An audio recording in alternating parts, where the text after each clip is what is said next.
And we're back. I'm Hillary Bailey, and you're watching the Senior Care Conversation on Now Media Television. Don't miss a second of this show or any of your Now Media TV favorites, streaming live and on demand whenever and wherever you want. Grab the free Now Media TV app on Roku or iOS and enjoy instant access to our lineup of bilingual programs in English and Spanish.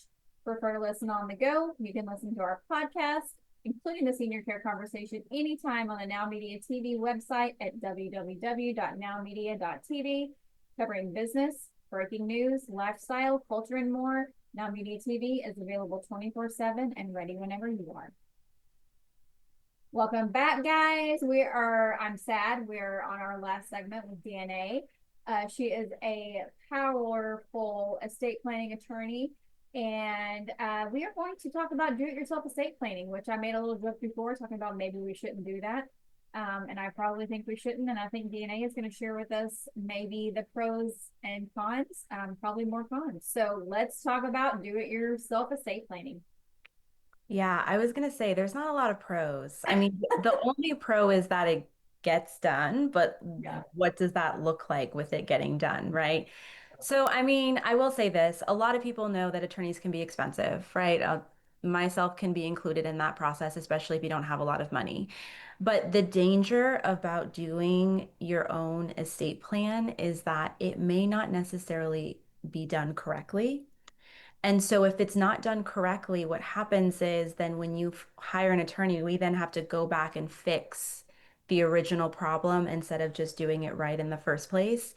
I have a lot of horror stories, and I don't think we have enough time for that. But I will say I understand that, especially in this day and age with AI, everyone thinks, oh, I can do my own. But if you miss key information, it actually prevents you from being able to even move forward in the probate court the way that you think you could, or even if you're seeking a guardianship. So it's really important that you at least consult an attorney, even if you decide that you want to do it yourself. I mean, a lot of attorneys will review documents for prospective clients and say, okay, let's just make sure everything is taken care of the way it needs to be, because if it's done incorrectly, you're going to spend more money, more time for us to have to go back and fix it instead of just doing it correctly in the first place. So So why are online forums not enough when it comes to estate planning?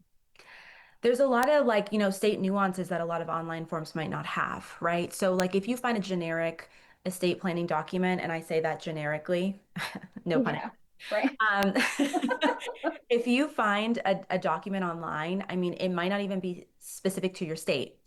In every single state has their own laws, right? So this is why attorneys have to be licensed in the state that they plan on practicing, because there's a lot of state nuances that are important that need to be made clear, made known, and made and be included in the proper estate planning documents. So I think that's why finding just a regular form online is, I don't advise it. Now, does that mean that you can't put that in place and have an attorney look it over just to make sure everything is okay? Yes, you can do that as well. Because I know people are not able to afford an attorney. So there's always an option. It just has to figure out what the best option is for your family and your finances. However, you have to make sure at least an attorney looks it over, because a lot of the forms online, they might be good, they might not. And you don't want to be in a situation when they're not and you can't even use it. I have a personal story where, I'm sharing a little bit of my personal information, but I feel like it's important for people to know, Yeah. where I knew somebody who got a form online and got a medical power of attorney online and thought that it was correct. And unfortunately, the person who had signed that medical power of attorney,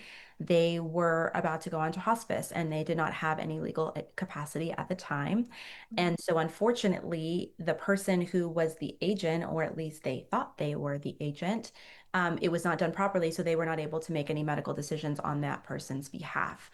It was too late to then have to seek a guardianship because we were not in a position where there would be enough time for Mhm. them to seek a guardianship. So that's a situation you do not want to be in, right? There, I have, like I said, I have a lot of horror stories for DIY documents, and that even includes wills. We can talk about that in a little bit. Okay. But it's important to make sure that if you decide that you want to do it online, you at least consult an attorney and make sure that it's done correctly, because then we can fix the issue before it becomes a bigger problem. Because when it becomes a court problem, it's a lot harder to go back from and to fix. So I would love to hear some examples of how do-it-yourself estate planning has backfired for people. I think being Yes. as honest as we can and you sharing real life stories, somebody might see themselves in your example. Yes. So I know of somebody who created they did some research online and needed to change their will. Now, needing to change their will, they read about something called a codicil, which is basically an amendment to a will, basically saying, I want to keep the original will, but I want to add to it. Mm. Now, I don't advise people do codicils because it gets very complicated, especially if you can't find the original will. And what happened was the original will was not able to be found. And so the codicil was an original, but the will was not an original. But if they had spoken to an attorney, they would have said, well, if you want to change something in a document, you might as well just scrap the whole thing and do something new. So that took a whole year and a half before they were even able to go before the court because that one little mistake of not speaking to an attorney cost them years and legal fees and time not being able to probate a will. So that's one situation. I have another situation where somebody thought that they could do it themselves and they drafted a trust and was super like, oh, I can do this. Everything is going to be fine.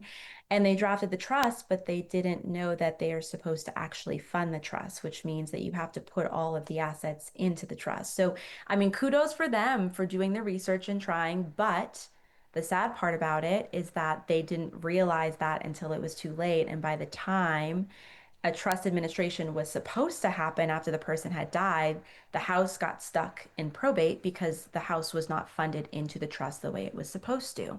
So, unfortunately, even though they created a trust and thought everything was fine, it was not being able to be honored because the trust wasn't properly funded. And then sometimes people think that just by typing the name of the account into the trust, that means that for their bank accounts, I'm saying, that means that it's automatically in there. It's not. You actually have to go through the entire process and go to the bank and actually transfer the bank into its own trust, account that the trust owns. So there's so many steps that are important that people don't necessarily know about, and they think that, okay, well, if it's online, I can do it. It's fine, no problem. But this is why it's so important to speak to an attorney because we can make sure that we can find the pit holes, the pitfalls, and all the cracks that might be in the DIY version that you guys have created yourselves. For me, it's like the same as going to TikTok for medical advice. Exactly. So, Exactly. I mean, there's so much out there, yeah. right? Mhm. Yeah. Guys, do it yourself estate planning. It's a no-go unless you're a lawyer. Please don't do it yourself. Yes. You have been throwing a lot of words around like probate, wills, let trusts. You talked about a will earlier, so let's talk about really quickly when you have to probate a will and why. Yes. So, I mean, I will say this. If people have a will, they don't necessarily have to actually probate it depending on the certain circumstances, but that's when you speak to an attorney and figure out what that looks like. Mhm. But when you probate a will, it's basically when somebody dies, you're saying to the court, hi, judge, unfortunately, this person has died. I have assets that are still tied to the person who's died, like in their name. I need to be able to transfer it to their heirs or their beneficiaries, which are basically people that are going to inherit their property. So that's the process of probate, right? People, if you have a will, it's known as an executor. So the executor is the person who's named in the will to go before the judge and say, hi, judge, unfortunately, this person has died. I need to be able to transfer their assets to their loved ones based on the way that the will reads. So that's the power of a will and why it's super important because we need to make sure that you can transfer title to the people that you want to give it to. And the executor is going to do that. And they're going to pay off all the debts and they're going to take care of making sure the taxes are paid and all of that good stuff. So that's probating a will. As far as a trust, right? A Yeah. trust is a non-probate asset. So what that basically means is that you do not have to go to the court to be able to transfer your assets. If the trust owns your property as something, people will do a revocable living trust, which basically means it's a trust that they create during their lifetime that stands, I kind of say it's kind of like standing in the shoes of them and they appoint somebody known as a trustee, who's the person who kind of handles the day-to-day operations of a trust, right? like, how do I pay my bills? If I put my house in the trust, how do I pay my mortgage? The trustee is going to be the person to do that, and they will do all of that for the benefit of the beneficiaries, which are people that you name to basically take care of you within the trust. So if you do a trust, what happens is you're not putting yourself in a situation where your family is going to have to apply to the probate court and say, hey, judge, someone's passed away, this person's passed away, I need to transfer title. It's a faster process, it's private because probate is completely public. People don't know this, but you can literally look up anybody's will who's probating. So that's why there's the Yeah. benefits of having a trust, and it's faster.